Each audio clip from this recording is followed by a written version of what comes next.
جیسے دیکھیں آج ہمارے پاس اپنی لغت کے اندر ہمارے بہت سے ایسے الفاظ ہیں عام زبان میں جو ہم بولتے ہیں، لغت میں ان کے معنی دیکھیں تو معنی کچھ اور ہے، لیکن جسے ہم کہتے ہیں غلط العوام ہو گئے، لوگوں نے ان کو جیسے بولا لوگوں نے اسی طرح سے ان کو روائی دے دی ہے۔ جیسے دیکھیں ہمارے ہاں بھی یہاں پر ایک لفظ اکثر بولتا ہے، ہمارے دوست بھی کئی بول جاتے ہیں کہ میں نے تو یہ بات منو ان کر دی، بالکل غلط، بالکل مطلب آدھا غلط، یہ ان صحیح ہے، من بالکل غلط، یہ ہے منو ان، من مطلب سے اور ان مطلب کے بارے میں، یعنی جس سے تھی اور جس کے بارے میں تھی میں نے ویسے کی ویسے، لیکن ہم اس کو کیسے بولتے ہیں اردو زبان میں؟ ہم کہتے ہیں منوان۔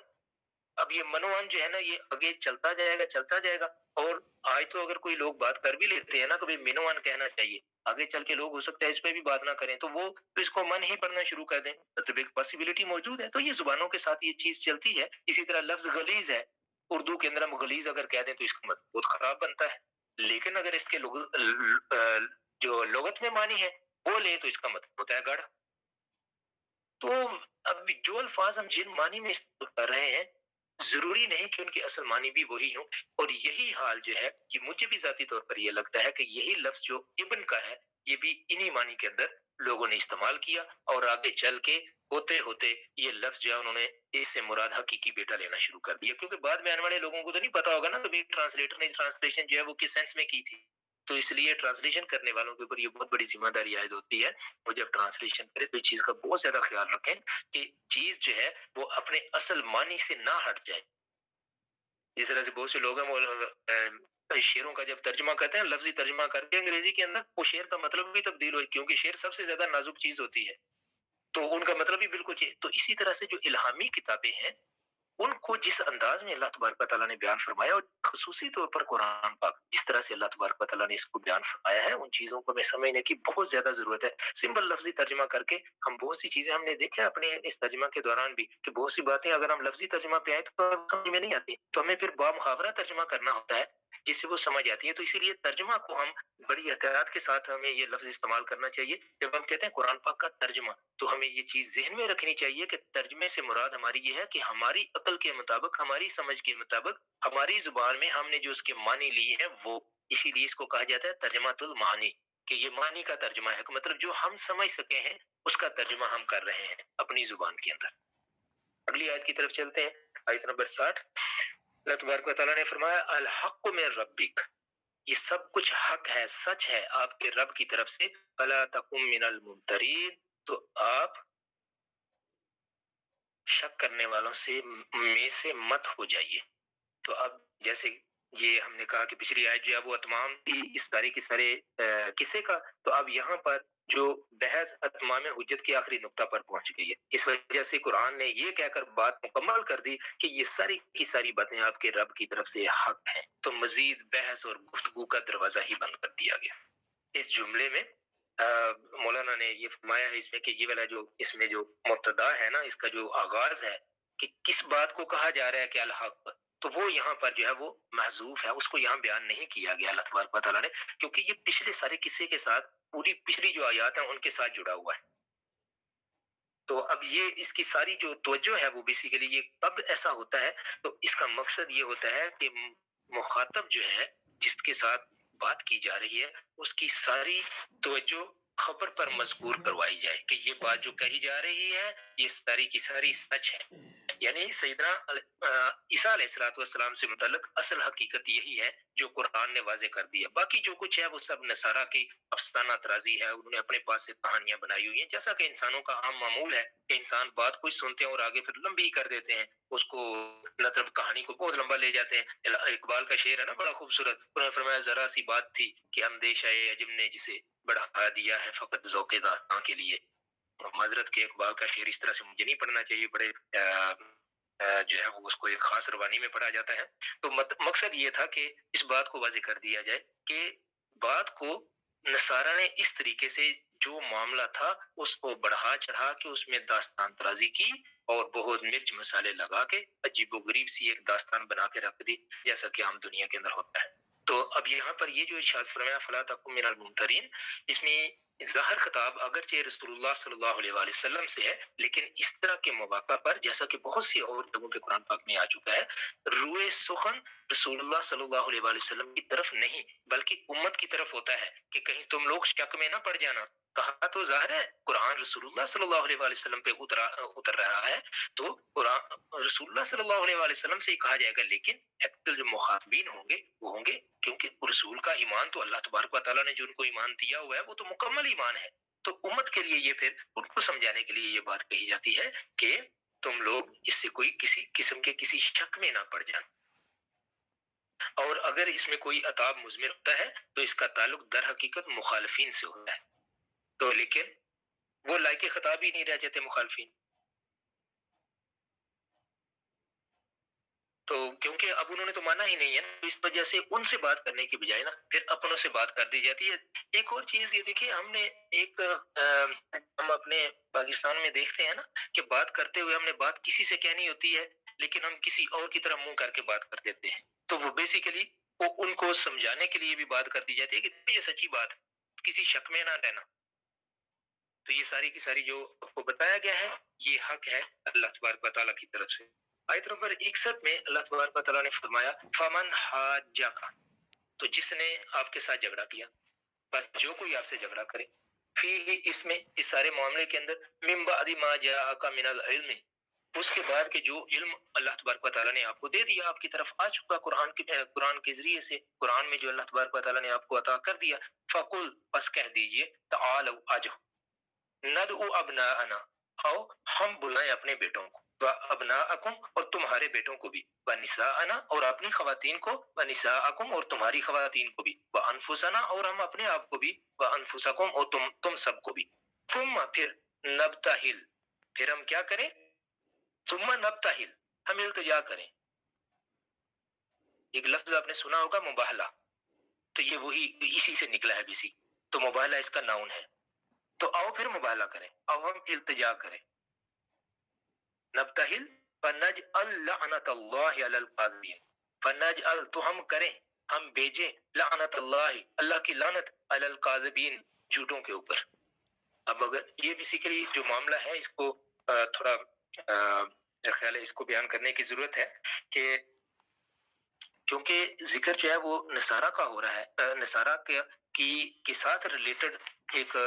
کسی کا ہو رہا ہے کہ وہ سیدنا عیسیٰ علیہ السلام کو نعوذ باللہ من ذالک اللہ کا بیٹا کہتے تھے، تو اللہ تبارک و تعالیٰ نے پورے کا پورا ان کے بارے میں یہ بیان فرما دیا کہ ان کی حقیقت کیا ہے، کہ وہ سیدہ مریم کے گھر میں پیدا ہوئے اور سیدہ مریم کے پیدائش سے پہلے ان کی ماں نے ان کے لیے ان کو اللہ کے سپرد کیا ہوا تھا، اللہ کے دین کی خدمت کے لیے، اور ان کے گھر میں ان کو پھر سیدنا عیسیٰ علیہ السلام کی خوشخبری سنائی گئی، اور اللہ تبارک و تعالیٰ نے ان کے گھر میں بغیر باپ کے سیدنا عیسیٰ علیہ السلام کو پیدا فرمایا، تو سیدنا عیسیٰ علیہ السلام کا پورا قصہ اللہ تبارک و تعالیٰ نے بیان فرما دیا کہ انہوں نے اپنے لوگوں کو کیا خطاب فرمایا۔ تو اب اس کے بعد یہ والا جو آیت ہے اس کا ہم موقع اور محل اس کی پہلے بات کرتے ہیں۔ اب یہ جو اس میں لفظ استعمال ہوا ہے نبتہل، تو اس کو ہم کہیں گے ابتحال، اس کے معنی دعا اور تضرع کے ہیں، لیکن اس کے اندر ترک کا مفہوم بھی پایا جاتا ہے، اس وجہ سے یہ ایک دوسرے پر لعنت کی بد دعا کے لیے معروف ہے، مباہلہ ہم جس کو کہتے ہیں کہ جو جھوٹا ہو اس کے اوپر لعنت ہو۔ مطلب یہ کہ لوگوں کو اکٹھا کر لیا جائے، جن لوگوں کے درمیان میں کوئی معاملہ ہے، جو کسی معاملے میں آپس میں ایک دوسرے کے اوپر جھگڑ رہے ہیں، تو ان سے کہا جائے ٹھیک ہے ہم بھی آ جاتے ہیں، تم بھی آ جاؤ، ہم اپنے بچوں کو بلا لیتے ہیں، تم اپنے بچوں کو بلا لو، ہم بھی اپنی گھر والی خواتین کو بلا لیتے ہیں، تم بھی بلا لو، سارے اکٹھے ہو جاتے ہیں اور پھر کہتے ہیں جو ہم میں سے جھوٹا ہو اس کے اوپر لعنت ہو، کہ وہ اللہ کی رحمت سے بالکل اس کے اوپر کوئی اللہ کی رحمت نہ آئے۔ تو یہ اس طریقے سے یہ والا اس معنی میں اس کو عام طور پر لیا جائے۔ تو جن معاملات میں بنائے اختلاف کوئی عقلی اور استدلالی چیز ہو، ان میں تو مسئلے کو طے کرنے کا صحیح طریقہ اگرچہ عقل اور استدلال ہی ہے، لیکن جہاں عقل اور استدلال کے تمام مرحلے طے ہو چکے ہوں، مخاطب دلیل اور حجت سے بالکل آری ہو، حق اس کے سامنے سورج کی طرح روشن ہو، اس کے لیے اس سے گریز و فرار کی کوئی راہ نہ ہو، لیکن وہ محض اپنی بات کی اپنی بات پہ اڑے رہنے اور اپنی ہٹ درمی کی آن قائم رکھنے کے لیے اپنی بات پر اڑا ہو تو ایسے مواقع کے لیے مباہلہ کا طریقہ آخری چارہ کار کی حیثیت رکھتا ہے۔ تاریخ سے ثابت ہے کہ نصارہ نے قرآن کے اس چیلنج کو قبول کرنے کی جرات نہیں کی، جس سے یہ بات آخری درجے میں واضح ہو گئی کہ سیدنا عیسیٰ علیہ السلام کے بارے میں وہ اپنے موقف کو صحیح نہیں سمجھتے، کیونکہ اگر وہ صحیح سمجھتے ہوتے تو پھر وہ مباہلہ کے لیے آ جاتے۔ بلکہ وہ کیوں پھر جھگڑا کس بات پہ کرتے تھے، کیوں اڑے ہوئے تھے؟ اس کی ریزن یہ تھی کہ ان کا جو گروہی تعصب، وہی تعصب جو کہ یہود کے اندر موجود تھا، اگرچہ اتنا شدید نہیں لیکن تقریباً ملتا ہوا، تو اس کے تحت اس کی حمایت کرتے۔ برعکس اس کے آن حضرت صلی اللہ علیہ وآلہ وسلم کی طرف سے یہ کھلا ہوا چیلنج اس بات کا نہایت کھلا ہوا ثبوت ہے کہ آپ کو اپنے موقف کی صحت اور صداقت پر پورا یقین تھا۔ مباہلے میں اپنے ساتھ اپنے اہل و عیال اور اپنے اعزاء و تعلقین کی شمولیت اس کی سنجیدگی اور اہمیت کو دو چند بلکہ اس کو بہت زیادہ اہمیت کو زیادہ کر دیتی ہے۔ اس لیے کوئی شخص جانتے بوجھتے اپنی خواتین، اپنے بچوں، اپنے جو سب مطلب جو بھی اس کے پیار کرنے والے ہیں تو ان کے اوپر لعنت کرنے کی جرات کوئی نہیں کر سکتا۔ تو یہاں پر ہم میرا خیال ہے آج مکمل کرتے ہیں۔ اگر تو ٹائم ہے تو میں اگلی آیات کی طرف چلتا ہوں، ورنہ پھر انشاءاللہ ان کو کل کے جو ہمارا سیشن ہوگا اس میں مکمل کر لیں گے۔ السلام علیکم۔